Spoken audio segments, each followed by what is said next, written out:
Right now, I'm challenging myself to see if I can make 128 Regulation H teams that are each different from one another over the course of 128 days. Why 128, you might ask? At the end of the 128 days, we're going to do something special where we battle every team against each other in a single elimination bracket to see which team emerges on top. There will be some competitively strong teams, there will be some gimmick teams, and there will be some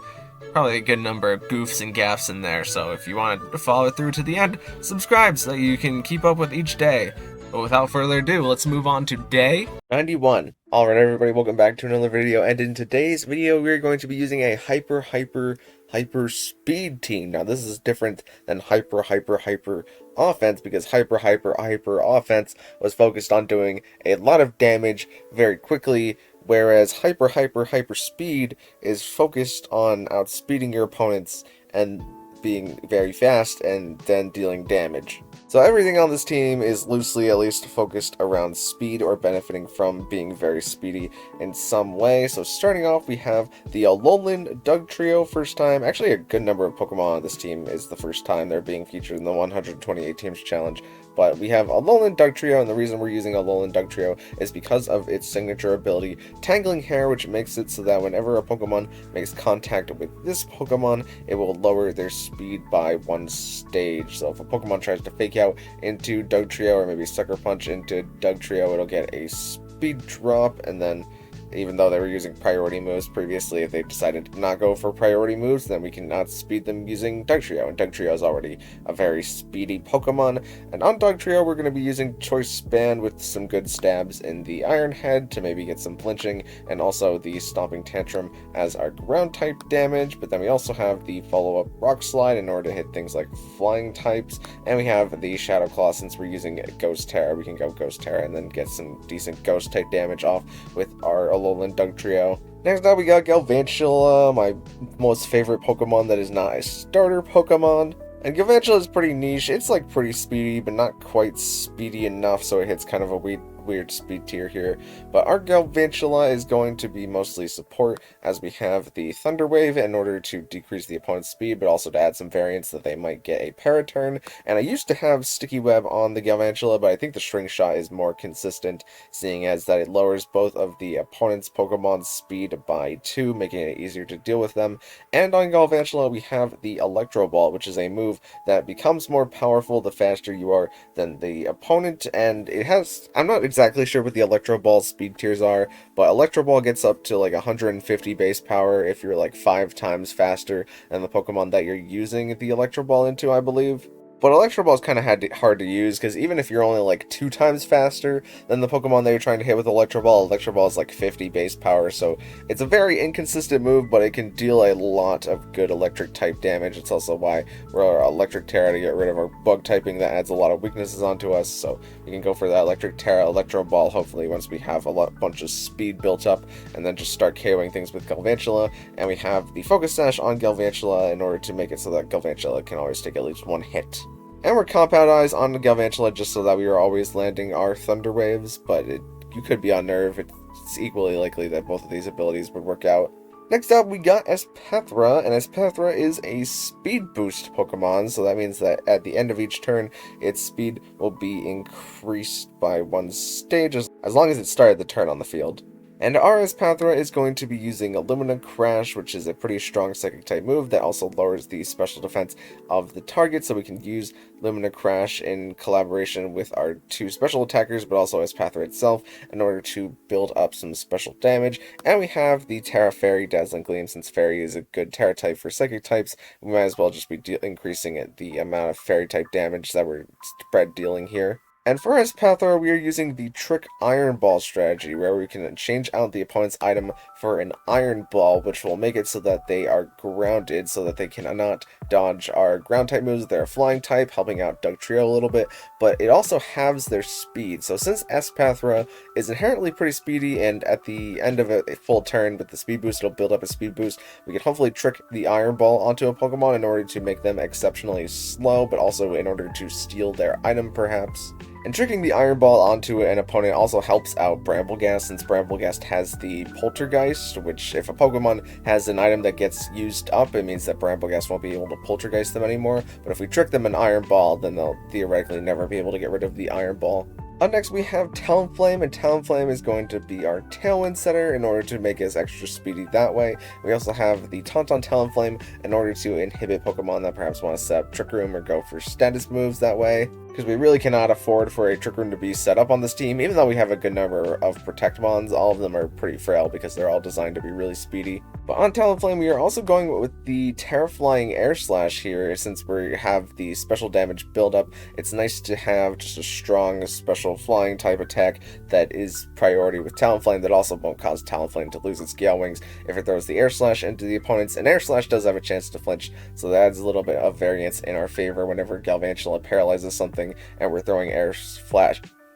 Slashes into it with Talonflame. As well as Talonflame does have the Cover Cloak so that we are not getting flinched by things like Fake Out, even though getting hit by Fake Out does knock out our Gale Wings because we won't be at full health anymore. We at least have the guaranteed Cover Cloak in order to perhaps get off a move during that turn. Next up we got Brambleghast, and Brambleghast of course is going to be benefiting from the Tailwind mode with Talonflame, as we have the Wind Rider ability, which will increase our attack whenever Tailwind is up, but it will also make us immune to wind-based moves. And Brambleghast is hopefully going to be doing a lot of physical damage, as we have the Clear Amulet in order to dodge things like Intimidate that want to lower our attack stat, and we're Terra Fire just because Fire gives us some good resistances since we were previously Grass type, but it also allows us to avoid a burn on Brambleghast. And for Brambleghast's actual moves, we have a very strong physical ghost move in the Poltergeist, which will fail if the opponent has no held item, but we do have Espathra to maybe trade a held item onto a Pokemon that they can't use up, so we have to be careful when using the Poltergeist not to attack a Pokemon that's had its item activated.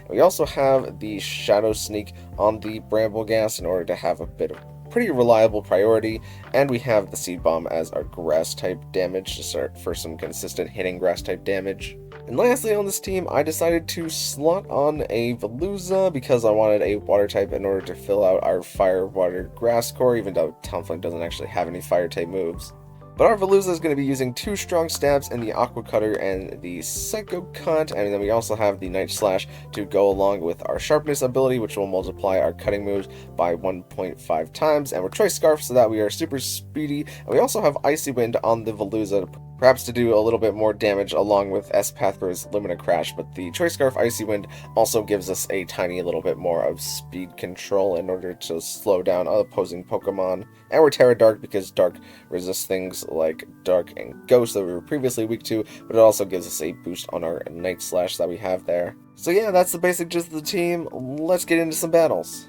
Alright, so first up we have a battle against a Sun team, but they also have a Shiftry with, I don't think they have a way to set up Tailwind on this team the way it looks, so they might not be Wind Rider Shiftry, unless they're just trying to benefit from the wind immunity for whatever reason. But the battle starts out and we lead Talonflame and Dugtrio, and the opponent just decides to lead Ninetales and Decidueye, and we're pressuring them pretty good here. I just go for the Tailwind as I want to immediately get rid of their Sun, just hitting the Sobbing Tantrum into the Ninetales, and thankfully it does take it out in one hit because of our Choice Band. And then Decidueye just decides to go for the U-turn into Dugtrio, which I wasn't quite expecting. I thought they would maybe go for a fighting type move into that slot, or switch, since we are pressuring a Talonflame into them right now. But they just decide to U-turn now, which we do get Tangling Hair, but now King Gambit comes in, and King Gambit is Supreme Overlord and not Defiant, so if it decides to attack into Dugtrio, it's just going to get the speed boost and no attack boost. And we get good damage into both Mons here, and we do flinch the Hydrapple as the King Gambit just decides to taunt Talonflame for whatever reason. And they go Terra Poison here in order to avoid the Air Slash, but Dugtrio is able to take out the King Gambit, and the Hydrapple yet again flinches, and now that they're terrestrialized into a Poison type, we can just use our Flying type move to take out Decidueye and use our Ground type move to take out the Poison type. So I'm not quite sure what this team was doing, but I mean, the Talonflame Dugtrio suppression is real, I guess. Here we got a little bit more of a serious team where it is the Pelipper Rain with the Archelodon, but they have the Primarina as their water attacker, and then they also have the option to go for the Farigiraf Ursaluna Trick Room mode is the way things look. So the opponent starts with Primarina and Farigiraf, and we started with Dugtrio and Galvantula because I didn't want to lead Talonflame into this Trick Room mode since they could have led Primarina, and they in fact did lead Primarina, and also Talonflame would have been really bad if they decided to just lead their Rain mode at all. And I thought Dugtrio and Galvantula were going to be good enough to just one-hit KO the Farigiraf here, seeing as they're Choice Banded, and Farigiraf is a Trick Room Mon, meaning that it probably takes a bunch of damage from the Electro Ball. But Primarina is going to protect here, and we do get the Iron Head into Farigiraf, and we get the Electro Ball, and unfortunately, Farigiraf lives and is able to set up the Trick Room because it didn't get flinched by the Iron Head. I Terra Ghost Dugtrio here, seeing as I thought that perhaps a Hyper Voice was going to come out from the Farigiraf, but maybe that was a bit of a preemptive Ghost Terra there, as we Electro Ball into a Ground type on the switch here, but we at least Iron Head away the Farigiraf. Oh wait, no, I Terra Ghosted because I didn't want Primarina to use the Liquid Voice. That's why I did that, because Dugtrio would have died to the Hyper Voice. But now comes in Incineroar, and Incineroar gets down the Intimidate into both Mons here, and I swap in Talonflame, hoping to catch a Ground-type move, and we protect Galvantula because we need to stall at the Trick Room, and they do hit the Fake Out into Galvantula, and thankfully Talonflame is immune to the Earthquake as they deal damage into their own Incineroar, but they Terra Grass in order to not kill Incineroar. Facade does in fact go into Talonflame, but Flare Blitz is going to take out Galvantula here, and they decide to get their Citrus Berry off with the Incineroar. So here I make the play that I protect Bramblegast, and I get up the Tailwind with Talonflame in order to give Bramblegast the attack boost outside of the Trick Room. But I'm thinking it might have been more reliable for me to just try and Air Slash into the Incineroar, seeing as how it's going to be hard for us to damage the Incineroar now that it has used its item, so it can no longer be Poltergeisted by the Bramblegast, and Bramblegast probably would still do enough damage into Ursaluna with a Grass-type move here. But now we bring in Dugtrio, and I'd have to double the Incineroar here, I'm pretty sure, in order to knock it out. And they do go for the Earthquake, and they crit the Dugtrio here, maybe a little unfortunately. It depends how much a non-crit would do there. And we have a 50-50 play here where we have to attack into a Pokemon, and seeing as how the Ursaluna had not yet revealed Protect, whereas the Primarina decided to reveal Protect, I figured I might as well try to attack into the Ursaluna in order to take it out, but they get the call right here, and they go for the Moonblast into Bramblegast in order to take out Bramblegast. So unfortunately we didn't get that game, but I think it was because we had a bad Trick Room start into their Pokemon, where I probably should have led something other than Galvantula, or like if I had led Dugtrio and Veluza there and then used Night Slash with Veluza in order to hit Farigiraf, I think we would have been in a much better spot during that game. We have a full Mono Dark team, which is not great for us because we do have a Bug type, but it doesn't have any actual Bug type moves, and we have 2 Psychic types, which are not good, and a Ghost type, which are all not good into Dark types. But the opponent starts with Sableye and Crocodile here, and we start with Galvantula and the Veluza, and they immediately set up Reflect, and we go for the Aqua Cutter in order to deal damage into Crocodile, and we just get off the Sticky Web as the Crocodile goes for the Earthquake, and Earthquake is able to take out Veluza and bring Galvantula down to the Sash here. But now we bring in Talonflame, and we go Terra Flying with our Talonflame in order to take out the Crocodile as the Galvantula sets up, or the Sableye sets up Gravity as Galvantula just Electro Balls into Sableye. Unfortunately, not quite enough, but we get to Air Slash the Sableye on the next turn. We Electro Ball into the Murkrow again, but still, again, not dealing very much damage. Probably should have gone for the Thunder Wave on that turn, to be fair. But we used Talonflame to set up our own Tailwind here, because I thought that they would try to Sucker Punch Galvantula. And we went for the Thunder Wave into Kingambit, but unfortunately Kingambit does not take the Paraturn. And now we reveal that we have the Dugtrio in the back as they Screech into Dugtrio, and they get the Sucker Punch into Dugtrio, but that causes Kingambit's speed to drop here, and it takes a little bit of Life Orb damage, and Electro Ball is able to take out Murkrow now that we have our own Tailwind set up, and the Kingambit, for whatever reason, doesn't even try to go for the Sucker Punch there, but we did have the ability to protect, stall out the Sucker Punches if we wanted to. It's just, I figured I might as well go for the Electro Ball just to try and finish the game faster, and if it got the para on the Sucker Punch, then we would have been good, but because it didn't even try to go for the Sucker Punch, Galvantula just got off the Electro Ball and the Kingambit and KO'd it. Up next, we've got a Psychic Terrain team where they have their own Talonflame in order to exert their own Tailwind pressure, but also the Blood Moon, Ursaluna, Goldengo, and Dragonite are all just very offensive pieces that do benefit from us slowing them down. It's just that we have to kind of slow them all down in different ways because of Goldengo's ability and Blood Moon's the fact that it's a ground type, so we can't Thunder Wave it. So here we start with Galvantula and Espathra as the opponent starts with Indeedee and Talonflame here.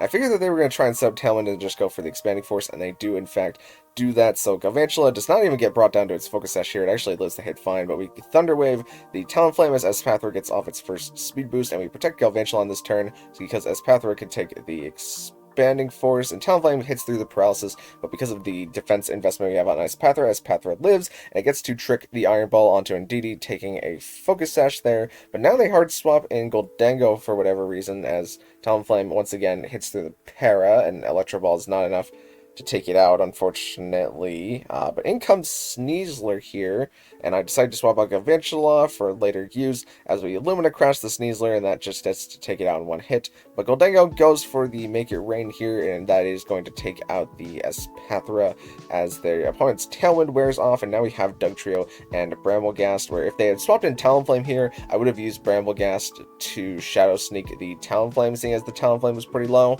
But since they brought in Indeedee here, they actually make the correct play, which is to swap back in Talonflame here, as I really should have doubled the Indeedee here, because I could have Terra-Fired Bramblegast in order to live the Goldango's attack, since Goldango had the decreased special attack, and if we got rid of their Indeedee, then we could have like Shadow Sneak their Talonflame on the next turn, and then used Galvantula to like hit the Goldango. So, bad turn for us here, as Indeedee is able to take out the Dugtrio, but we double into the Indeedee this time, and this is another turn again where I make the wrong play, where I could have just Terra-Fired Bramblegast here in order to live the Talonflame's attack, and then just attack Talonflame on the next turn, and then we could have Poltergeist into Goldango, but